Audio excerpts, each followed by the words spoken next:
Everybody's happy to see your brothers and sisters. At this time, we're going to ask the Beth Elohim choir to come and give us a few selections. Beth Elohim choir.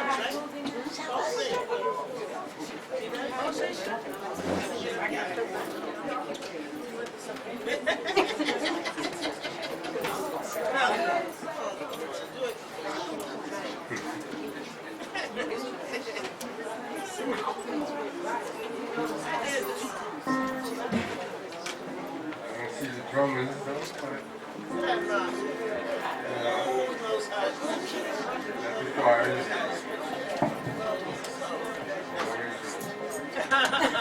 No, you say it.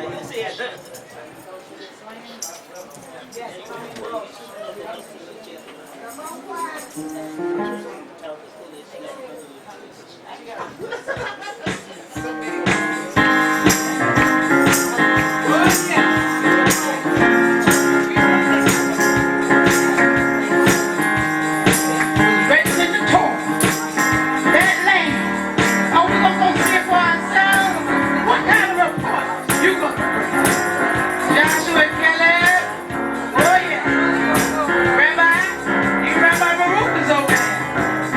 I was there and I tell you it was good. It was very good, right, Tamar? Wow. Come and go to that land. Come and go to that land. Come and go to that land where I'm bound. Come and go to that land. Come and go to that land.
Hallelujah.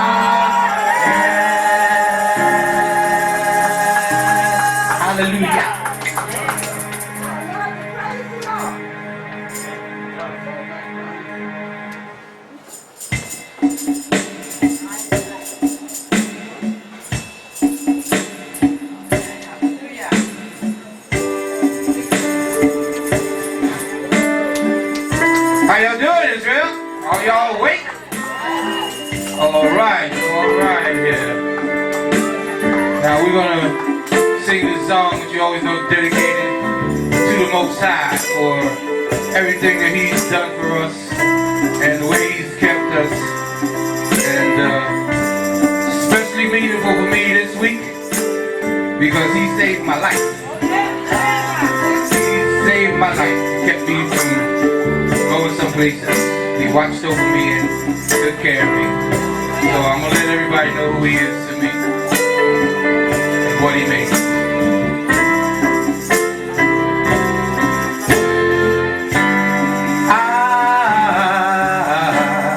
I am the light. I am the light. I am the light that shines in thee.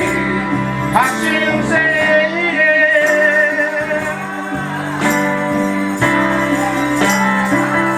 Oh, I am the light.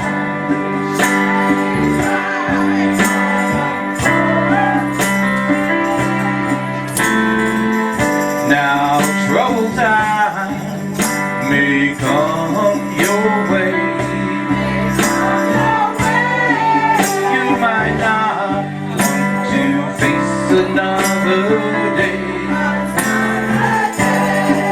Just remember, in all that you do, Hashem is with you, and He'll see you through. For He said,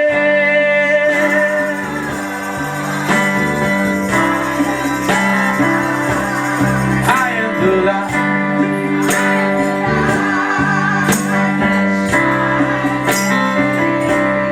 Hashem said,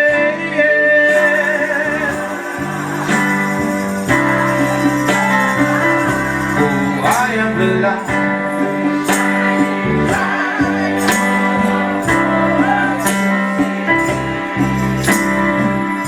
When times are good, don't forget from whence it came. Raise up your voice and proclaim His name. Share with others the gifts He gives to you. Let them know just what Yah can do. For He said,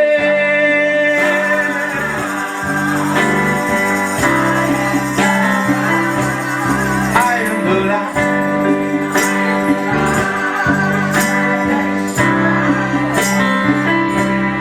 Hashem said,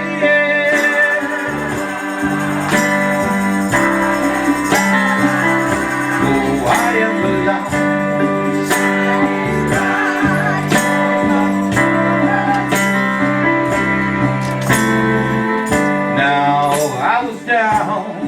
I was lower than low. Looked around and didn't know where to go. Then His light came shining down on me. Lift me up and finally set me free. For He said,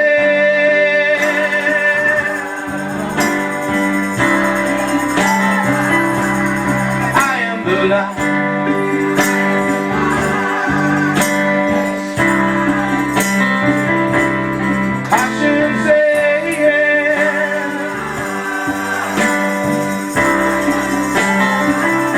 oh, I am the light, shining bright for the whole world to see.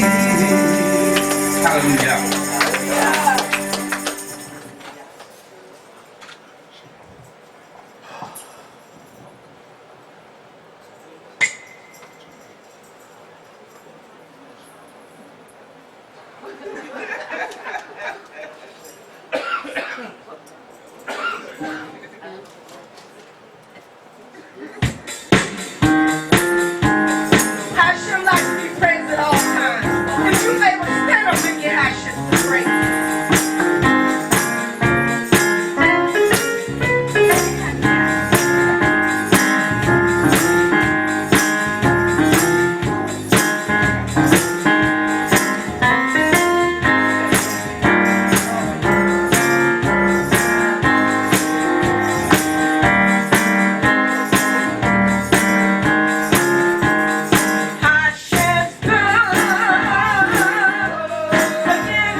Giving all praise, honor, and glory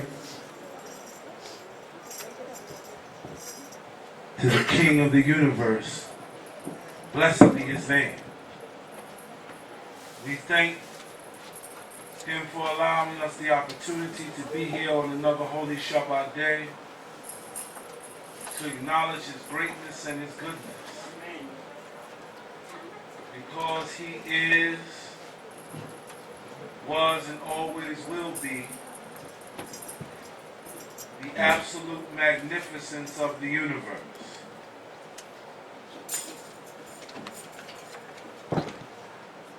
Hodu la Yehoah Tov Ki Leolam Kasdo. Give thanks unto the Lord, for he is good, for his mercy endures forever. Giving honor and respect to our Chief Rabbi, even Chief Rabbi Keper Shmuel Fanei, to the spiritual leader of this house, Rabbi Shlomo Ben Levi. I would be remiss today of not remembering our foundation, our progenitor, our father, the late great Chief Rabbi Wentworth Arthur Matthew, whose birthday will be on tomorrow. We thank the Most High God. Sometimes people say, well, you know, people get antsy. You shouldn't be mentioning people's name on the Shabbat. It's God's day. I'm clear. But what I'm very clear about on God's day, I'm going to thank God for those he sent to make sure that you and I would be able to bow to him and to him alone. We're well within the parameters of thanks to give him thanks for those who made the way. Yeah? To our Gabbai, even Gabbai Azriel Bendan. To our mother, Rabbi Deborah Levy. We give thanks to the Most High God for her life, for keeping her here, not only here, but in strength of mind, and as a testament to how God is great to us. I'm about to say something about her, and it'll fall into place in a minute.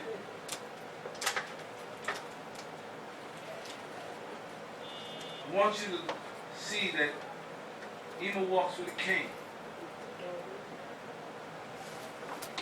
If you don't come up near and speak in her ear, sometimes the light ain't right, she ain't seeing you.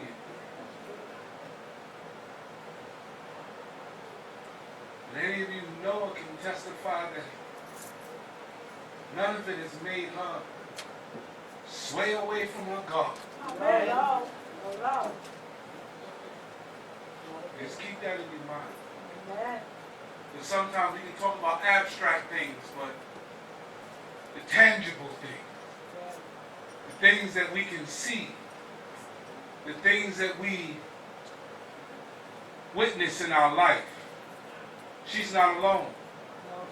She's not alone. I want you to look at the elders of our community. It seems like the more things don't work, the more praise they got for God. It's amazing.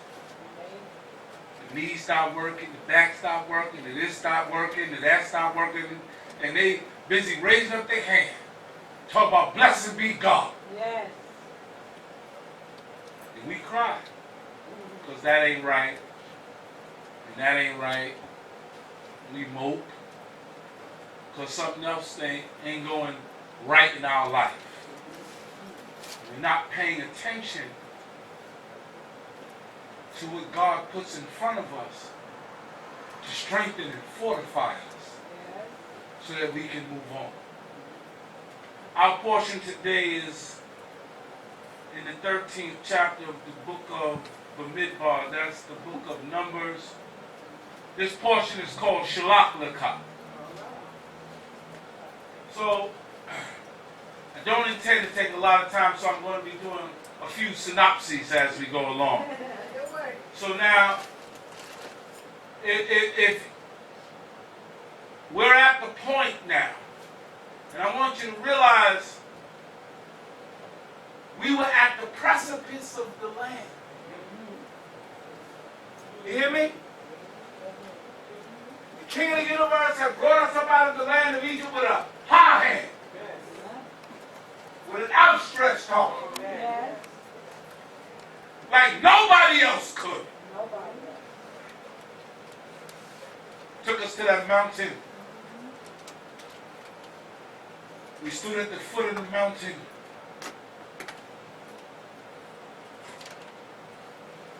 And he set the whole mountain on fire. Lord did.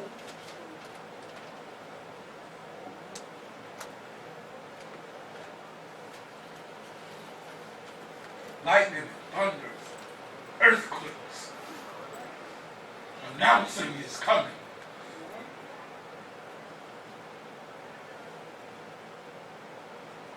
And he did something for us that he's done for no other people in the planet. He didn't just talk to the prophet. He didn't just talk to the prophet. He spoke to the Torah. He spoke to the entire house of Israel all at once. So we didn't have to believe Moses no more. You hear me? Yeah. He made it so that we didn't just have to believe Moses anymore. We didn't just have to hear the word come out of his mouth and be satisfied with it.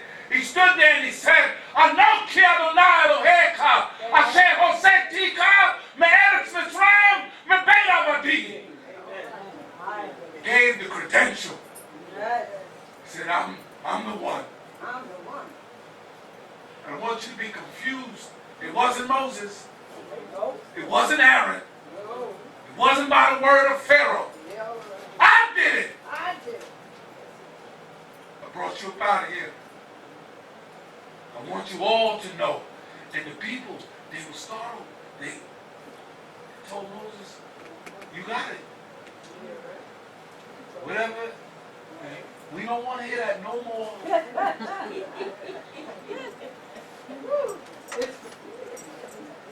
Some people may laugh at them, but I don't know whether I laugh at them. I don't know what it was like to stand and hear the voice that he manifested.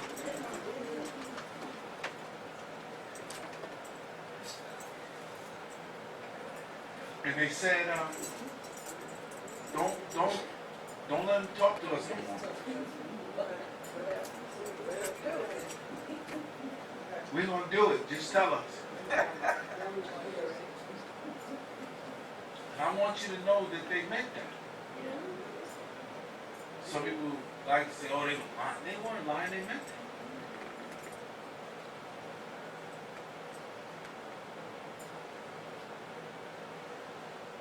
There's something that happens in the mind. A damaged mind is a serious problem. It's not like your knee, you know, your hip, or you know. It's not like when you damage other parts of your body. Other parts of your body, you can wrap them up, you can bind them up, you can get through, you can make it through. There's no binding for the mind. There's no oil you can pour on the brain. Hear me? The brain, like right now, banana, right? You can't help but picture banana in your mind. It's like you have no control really over that organ to a certain extent. But God demands that you muster up strength to control that organ. Therein lies the blessing. Never said it was going to be easy. He just said it's not hard. Right? So now here we go. We're at the precipice of the land. We done had all the stuff. We done built got the tabernacle together, we did all that, everywhere, the precipice of the land. Moses decides to send some spies so that they can come back and verify for every tribe. He took one from every tribe so that they could come back and tell their own kinfolk, right, that the word of God is true. Amen. That was the purpose of the spies. Moses said, go out and be courageous. Go out there. Go up and down in the land. See what the land has to offer. Bring back some evidence. Yes? Yes. Called 12 men. These were, big shots. Big shots. Went over to the land. They spied. They did what Moses told them. They brought back this cluster of grapes. They call it the Valley of Eshcol now. And Eshcol means a cluster, you see. They brought back this cluster of grapes that was so big that 2 men had to carry it on a pole to bring it back.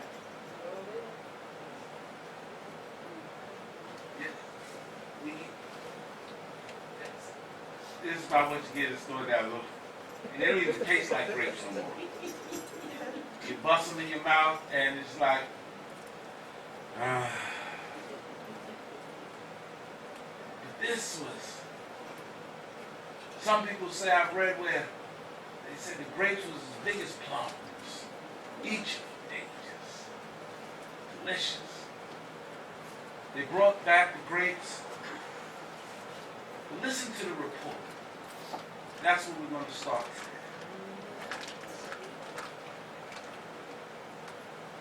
In the, let's see what verse this is. In the 27th verse, said of the 13th chapter. I want y'all to know I don't have a cold, I have allergies. I took my medicine this morning. It's always a hit or miss. I waited till I was 32 to get allergies, so it really is not a good thing for me. But in the 27th verse, and it says, and they told him, and they said, we came into the land whither thou sentest us, and surely it floweth with milk and honey, and this is the fruit of it. Howbeit, the people that dwell in the land are fierce, and the cities are fortified and very great. And moreover, we saw the children of Anak there. Amalek dwelleth in the land of the south, and the Hittite, and the Jebusite, and the Amorite dwell in the mountains, and the Canaanites dwell by the sea, along by the side of the Jordan. They was out there for 40 days. Caleb stilled the people toward Moshe and said, we should go up at once and possess it, for we are well able to overcome it. But the men that went up with him said, we are not able to go up against the people, for they are stronger than we. And they spread an evil report of the land, which they have spied out unto the children of Israel. The land through which we have passed and spied it out is a land that eateth up the inhabitants thereof. And all the people that we saw there are men of great stature. And there we saw the Nephilim, the sons of Anak, who come up the Nephilim, and we were in our own sight as grasshoppers, and so were we in their sight. So here's the report. The land is like God said it was. It's a land flowing with milk and honey, but there's some big tough guys there. And they were like 9 feet tall. They were the Nephilim, there was no people over there called Nephilim. What were they doing? Exaggerating. Hyperbole. Adding yeast to the situation. To spread an evil report. We can't do this. Because we were in our own sight as grasshoppers to them. goes on. And all the people lifted up their voice and cried, and the people wept that night. And all the children of Israel murmured against Moses and against Aaron. And the whole congregation said unto them, would that we had died in the land of Egypt, or would we have died in the wilderness? Wherefore doth the Lord bring us unto this land to fall by the sword? Our wives and our little ones will be a prey. Were it not better for us to return to Egypt? And they said one to another, let us make a captain. Let us return into Egypt. Then Moshe and Aaron fell upon their faces before all the assembly of the congregation of the children of Israel, and Yehoshua the son of Nun, and Caleb the son of Jephunneh, who were with them that spied out the land, rent their clothes. And they spoke unto the congregation of the children of Israel, saying, the land which we passed through to spy out is an exceedingly good land. Okay. If the Lord delight in us, then he will bring us into the land and give it unto us, a land that floweth with milk and honey. Only rebel not against the Lord, neither fear ye the people of the land, for they are bread for us. And their defense is removed from over them. And the Lord is with us. Fear them not. Yehoshua said, they're bread. We'll eat them. You gotta hear now what's happening. But the children of Israel said, let's stone them.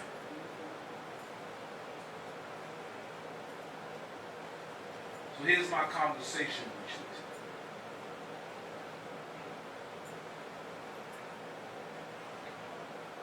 The problem here was one simple thing. They did not have faith in God. True.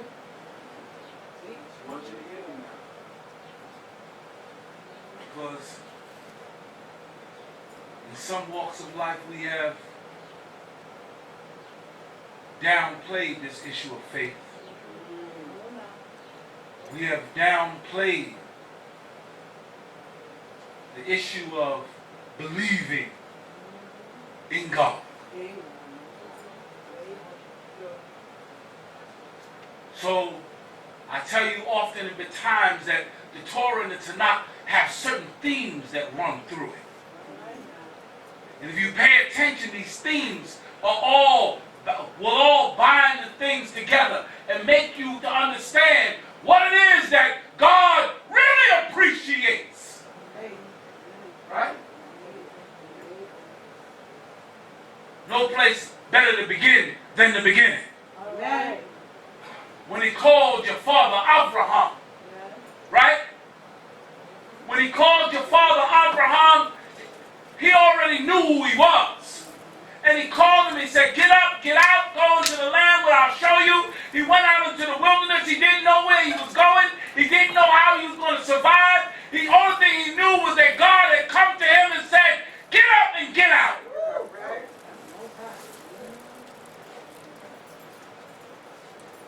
And he's told him, Abraham, if you follow after me, I will be your God. He said, let me tell you how this works. He said, I will give you this land that I'm going to take you to. And I'm going to let your seed possess the land. Abraham listening to him, and Abraham was 75 years old. Abraham was like, I heard you. I don't have any children. God repeated, look, I'll make you seed as the stars of the heaven and the sand of the sea. You just do what I tell you to do.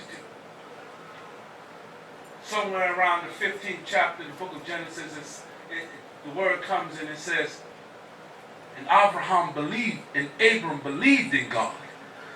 Right? Listen to what it says. And Abram believed in God, and God counted it unto him as righteousness. Hallelujah. Did you hear it? He believed in God. He had not, or at this point, he had not seen God do everything.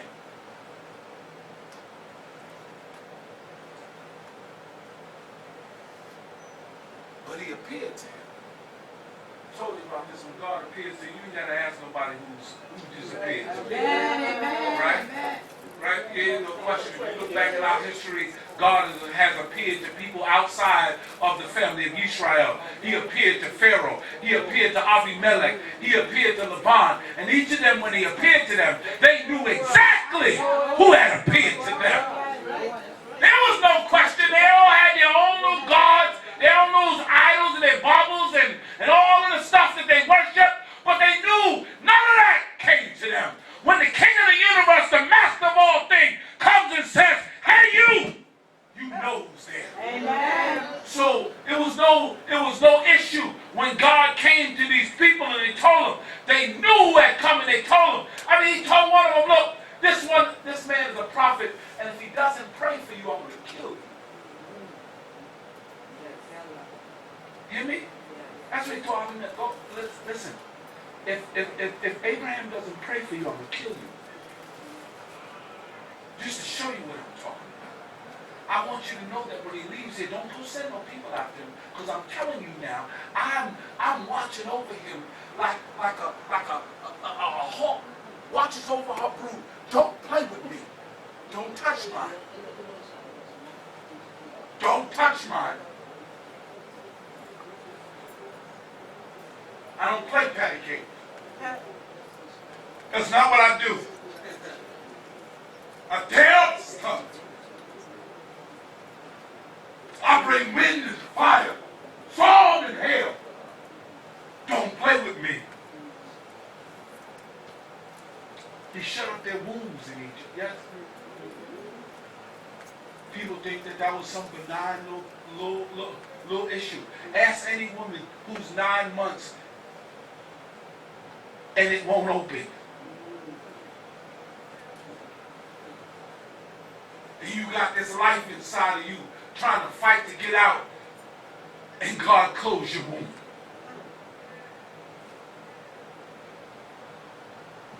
You're playing with the wrong one. But Abraham believed in him. And God said it was righteousness. So now fast forward, these spies that went into the land had already seen the work of God. They were in Egypt when he came there, and he delivered you by a high hand and with brute force. I know y'all watch too many cartoons and things, y'all. It was nice and they were singing songs and all that stuff. This was brutal. The plagues were brutal. And God was so that as he kind of healed up from one plague, he threw down the next. Let you get all fortified. Oh, that's over. Maybe that was a fluke. Okay, fluke this.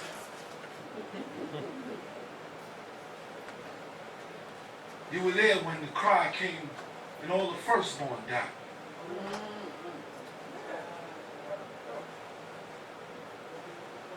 But your firstborn survived. You were there. You were there. When I opened the sea, and the people went across on dry ground, and I held Pharaoh back with fire.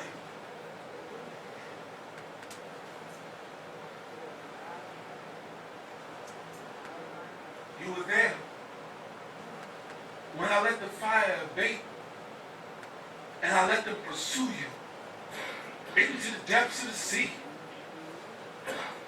You were there when Moses raised his hand, and the sea covered them, and not one of them was left. You were witness at the mountain.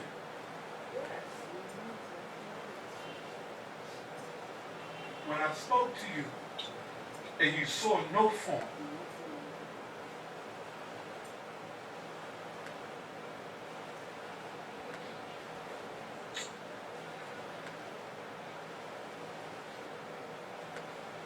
and you went into a land and you saw some big people and you got scared? What was that about?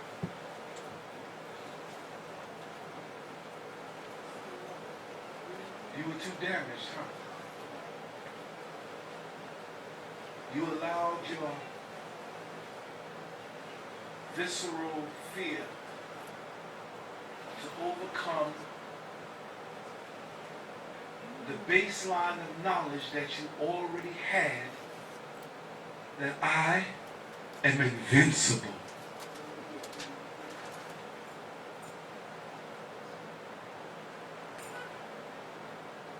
We knew that.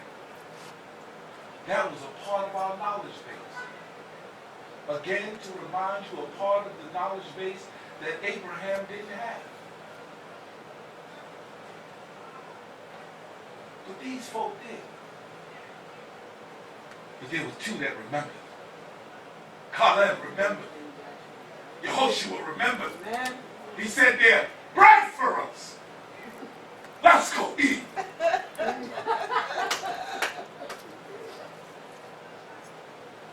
So now, in the 11th verse of the 14th chapter, and the Lord said unto Moses, how long will this people despise me? You hear it? I want you to hear this speech by God, because I want you to understand what this is. He said, how long will this people despise me? Nobody thinks in their mind when they're doing the things that they're doing that they despise God. Nobody believes that. You couldn't ask anybody, well, do you despise God? Of course not. How ridiculous are you that you would believe that I would despise God?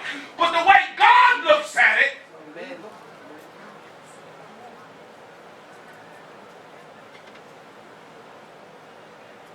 the converse of he believed in God and God counted it to him for righteousness. The opposite of that is if you don't believe in me, I count it as wickedness.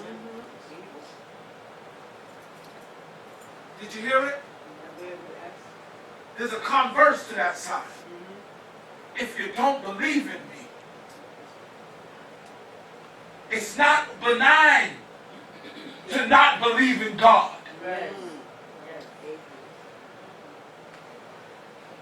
I'm not talking about people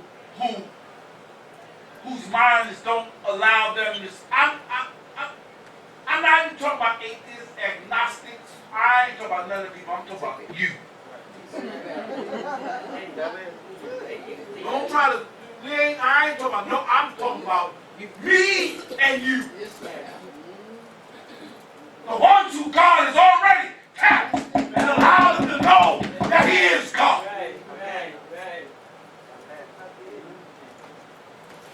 The ones that they already got about the dirt. Then you turn around and something else is more important. He said, how long will you despise me? How long will they not believe in me? For all the signs which I have wrought among them. In other words, God said, I'm not even asking for a blind faith. I'm not even asking you to muster up all of that which Abraham had in his blind faith with me. You have, what's the word? Evidence of my might and my power and my strength. I've already proven myself. You still talking about, well, maybe. Shabbat coming in.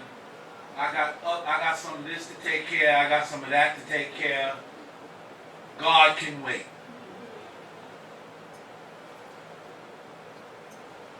God can wait.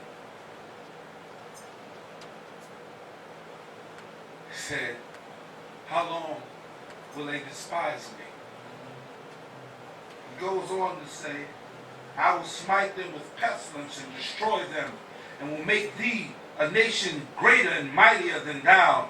And Moshe said unto the Lord, when the Egyptians shall hear, for thou broughtest up this people in thy might from among them, they will say of the inhabitants of the land, who have heard that the Lord art in the midst of his people, inasmuch as the Lord art seen face to face, as thy cloud standeth over them. Thou goest before them in a pillar of cloud by day, and a pillar of fire by night.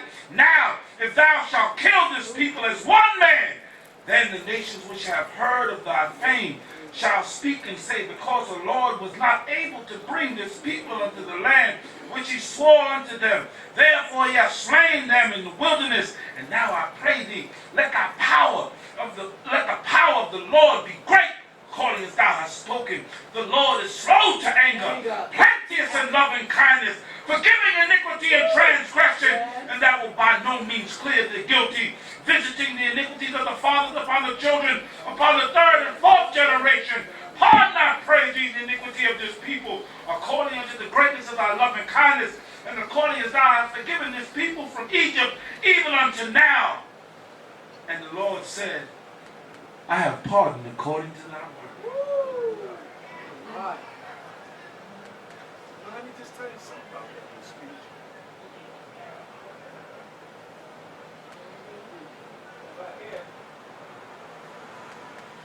If you think God was concerned about what somebody else thought, you're out of your mind. He said, all the nations, they're like a drop in a bucket to me. Moshe was giving it all he had. He was pulling out everything. He was pulling out all the stuff. Lord, they gonna say you couldn't do it, Lord. What else? You said that you was full of mercy and compassion. You pardoned. Listen, God pardoned us because of Moses' heart. Not because he feared the provocation of the nations. Because I will wipe you out. You hear what he said? If you wipe us out as one man, the whole nation. I need for you to get acquainted with the God that you serve. Let me tell you in a minute, that doesn't. But you have a place with God that nobody else has. Listen to me. He loves you with a love that indeed, I hope I'm not misspeaking, but it seems to make him vulnerable to you because he loves you so much. You can understand that those of you who have children, you understand. You have your child and you mean what you say, and then they look at you and all of what you imagine in your mind that you're going to do because they didn't do what you said to do. All of a sudden you look at them and your heart melts because you love them.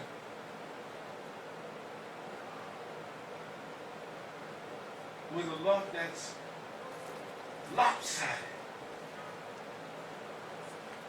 That's how God loves you. So when Moses said, Lord, please. People talk about intercessors. I'll take Moses any day. Any day. Hear me? Intercessor. Yeah, right. Moses saved our life on more than one occasion. God said, I pardon you according to your will, but in very deed as I live. This is the last thing I'm going to tell you before we go into this law, then we're going to be done. In very deed as I live, those people, this generation that did not Believe in me. the very children who they said I was going to, wipe out in the wilderness, I'm going to save them, but you will not going to see the land. I'm going to wipe out every last one of you. And if you remember, there was 603,550 men of war that they counted, and only 2 made it into the land. Over the next 38 years, God killed over 750,000 people.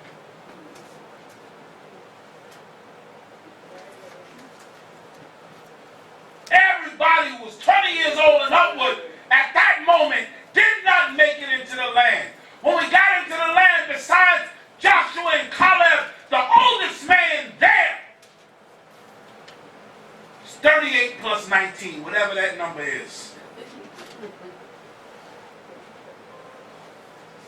The oldest man around wasn't oldest man that walked into the land besides Caleb and Yehoshua was 57 years old.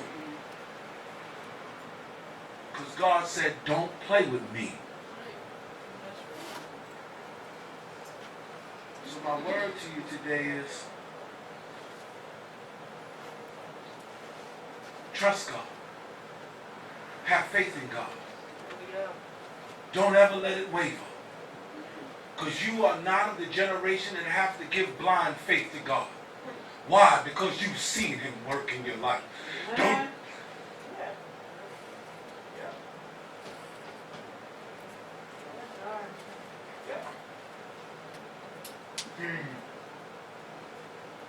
Those of you who are adults in this room, who you've lived any amount of time, you've seen God swoop into the situation and save you and move the obstacle, tear down the rock. He said, I make rough places plain and crooked places straight. He has not failed to do that for us. Now, even in our own generation, in the midst of the captivity, he's still doing it. So you don't have to give him blind faith. What you have to do is repay that which he's already done for you and have faith in him so that he can move you further down the line, because that's who he is. He do not play dice and he do not play chess. Come on, that's what I'm telling you. Hallelujah. Say my mama from that storm in North Carolina. Emo said, hold on. Y'all think it's a joke that every time we get together, she said, hold on. The gods are changing hands. She don't be playing with you. Yes. Do you hear me? Yes. The tornado comes, she's safe. Oh, hallelujah. See, Yes. the blade happens. The artery gets cut, but he's standing right Yes. here. I'm telling you that. The guy came in this morning and said, I don't know, but I've been breathing pretty okay. I'm talking about who God is. And you don't have to worry about whether or not that he's not done it already in your life. He's already shown you what he can do. We opened the prayer and said, unto thee was shown that thou mayest know that Jehovah is God. I'm saying to you, this is the one that shows you don't have to just have blind faith. He's already put out his power and his might in your faith. All you have to do is repay it with love, honor, respect, and faith. Come on, brother. This is what it is. This is who he is. So now, he tells you, look, he said the man went out there and started gathering sticks Yeah. Oh, Shabbat. on the Shabbat. Work. Well, we had never, had a trial about Shabbat. Whatever he thought in his own mind, he thought it, yes?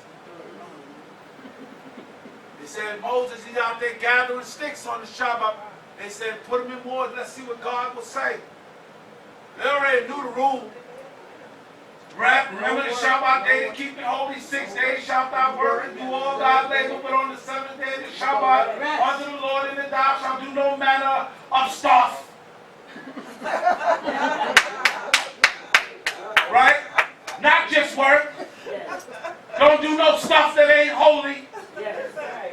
Right? nor thy daughter, nor thy manservant, nor thy maidservant, nor thy ox, nor thy cattle, nor the stranger that's within thy gate. It's mine. This is mine, God said it's mine. Don't take it. And I gave it to you. I made Shabbat before I created mankind. Sure did. In the beginning. And I gave it to you as a gift. And this is what you do with it. Put it in water. God came back, Moses came back and said, bring him out the wood and stone him with stones that he died. Oops. What do you mean? God commanded you? Yeah. The Shabbat is holy. The Shabbat is holy. And then, what did he do? Right after they put him to death, says, well, where's that? Let's read it in the Lord's name. Why David Adonai Moshe the more David of in Israel and Martha them?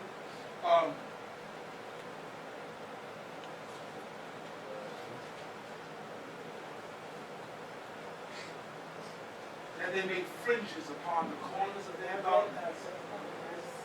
This is not decoration. It's not a fad. God said, listen, I know you. You forget easy. Right? You forget easy. You forget what I just did yesterday.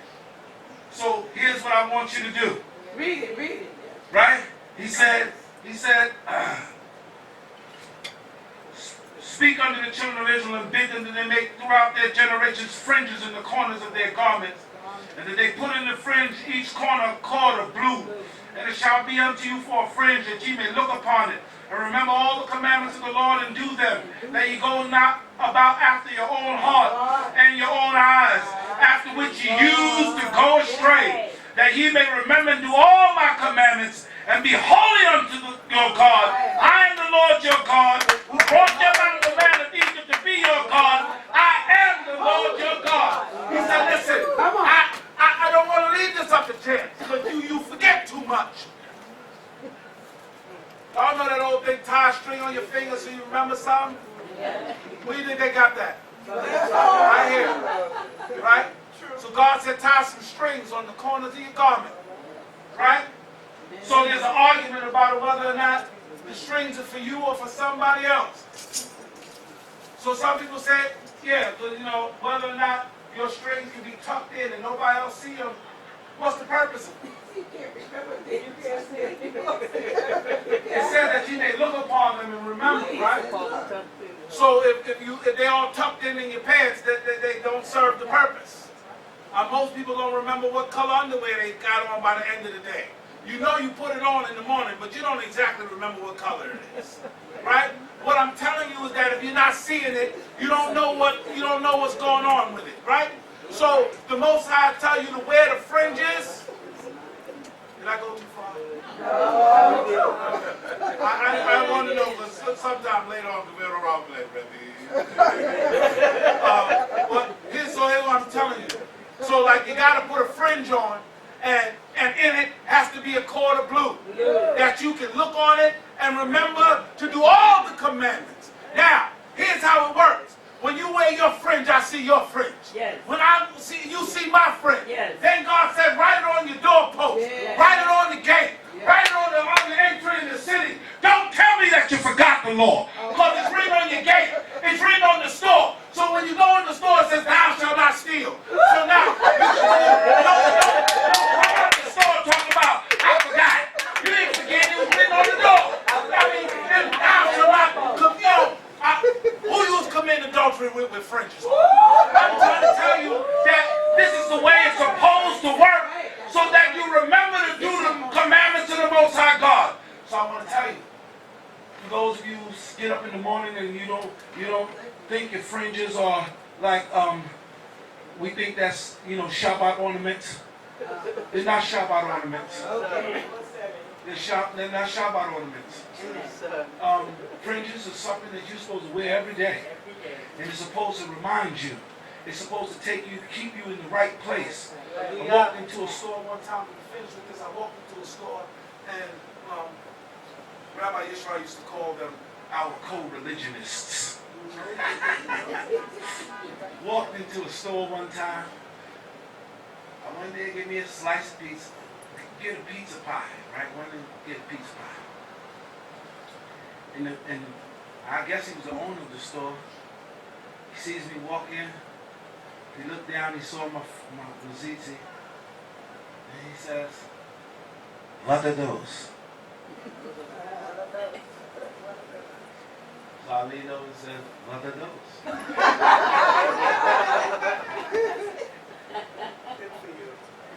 And then he said, because at that time, they weren't wearing blue in their fingerprints. Right? I want you to know, Israel, you have changed the face of the entire Jewish world. You did. Because they had all reasons why they didn't wear blue in the fringes.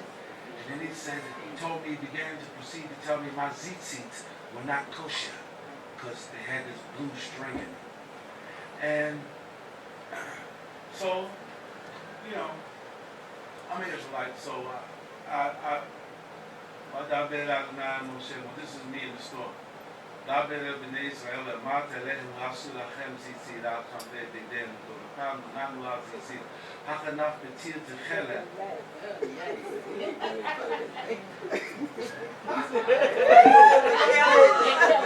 I said to him, in Hebrew, and then he looked at me. I said, Ein betil techelet, ein tzitzit. If it's no blue thread, it's not a tzitzit. A tzitzit is you're required to have a thread of blue. But we don't know exactly. Listen. And you're required to have a thread of blue. Hear me? Don't let nobody tell you different. You're required to have that. And then after I said that to him, and the whole restaurant stopped. You know how you get forks and things in a restaurant? Nobody was making a sound in that restaurant. Now I'm finished. I asked the guy behind the counter, I said, can you make my pie a little darker, please? My Mexican brother behind that counter, he started throwing cheese.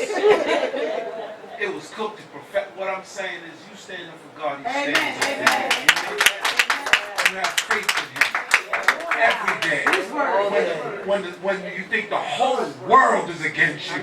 If it gets too rough, let me tell you this. I really am gonna go on this. My mother never did stuff that I used to be. I ain't gonna lie, I was embarrassed. Because I didn't get it. Things would happen with them, and it would seem like they had no help. They'd be in this place or that place. They had no shame. None. They would raise their hand in the middle of the store, in the middle of the office, in front of all the people, and they would cry out to God in a minute. That's right. All of a sudden, people started, what are you doing? Ma'am, can you stop? What's happening?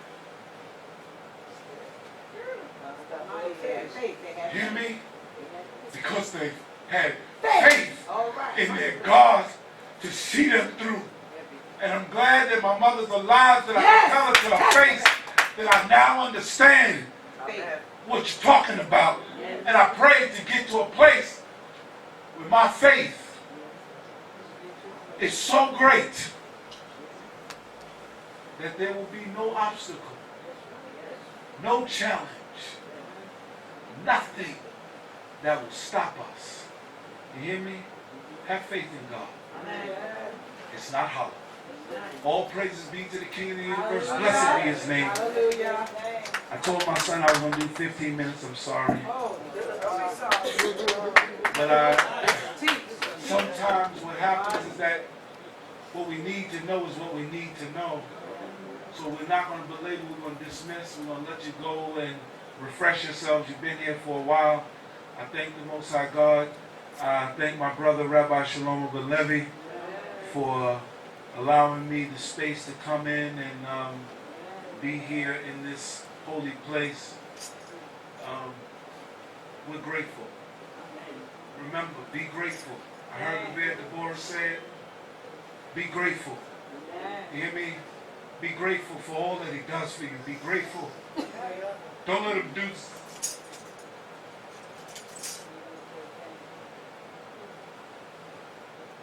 Don't let him do stuff for you and you not say thank you. Amen. Be grateful. Yes. May the Most High God bless and keep us all. Let's stand and be dismissed. Okay, yes. Rabbi Baruch said we're going to have announcements. Y'all know. And the Shabbos is going to collect any tithes or offerings you may have. Raise your hand. And may the Most High God bless and keep us all.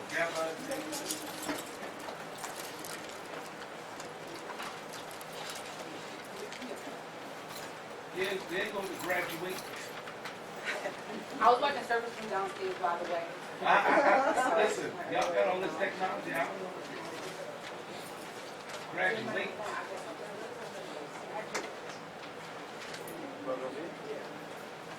You can do that?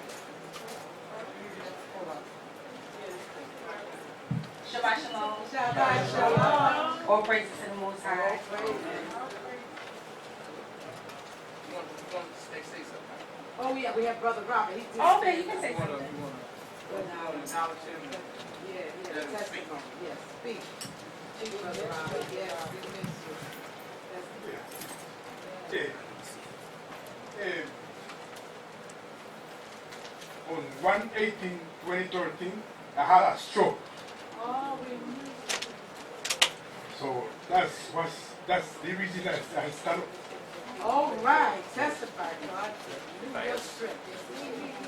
Amen. Hallelujah.